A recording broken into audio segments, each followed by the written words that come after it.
it's saying automatically, whether it's using Amazon and they'll block that. Might be. So basically, we're moving into the ultimate age of consumerism. Yeah, I want to buy this now. It's just a step up in instantaneous purchasing. But like as far as like reading the world around you, what else is it doing? I mean, I think you have to hold it up to see it. So right here it says you can aim it at a flower and it will identify the species. Whoa. You can pull up a band's music or videos by pointing the lens at a concert poster. Whoa. So like right now, there's something that popped up on Apple's phone recently that people don't really know because it's hard to see. Like if I type in your name, Joe, it gets underlined, and if you click that, a whole bunch of information pops up and leads to like all of your things on Apple Music. It leads to your web page. It's like a little Siri assistant thing, but it hasn't been advertised, and it's not really it doesn't work for every person's name. Like it might not work for Jocko Willink, but it will work for Joe Rogan, and it might in the future if they update it, or I don't know who needs to update it or what, but it's cool too. And this is an updated version of that, I believe.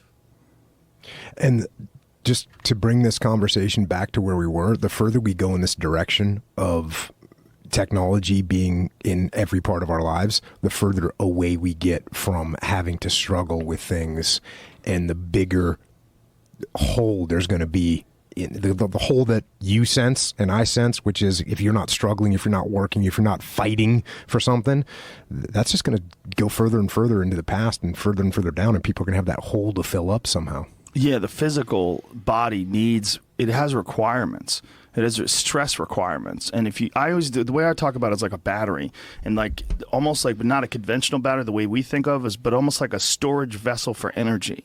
And then if you don't do anything with that energy, it sort of oozes over the side, and fucking battery acid crusts the outside of it.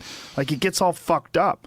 But if you just keep pumping out energy, you keep doing something, it maintains some sort of homeostasis. It maintains some sort of a balance point. It maintains some sort of a operational happiness, like where the body's not fighting against itself.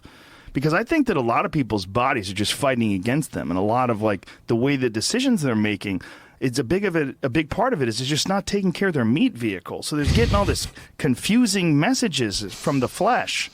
Yeah, I mean, we see that every day when you walk around America and you see people that are just, you wonder how much longer they're going to be able to survive, and what happens if there's a fire and they have to run. They're not going to make it around the corner. Dude, go to Disneyland. Everybody's on a scooter. It's weird. It's so weird. And I have a friend who works at Disneyland, and he was telling me like that he started working there 10 years ago. It was rare to see someone on a scooter.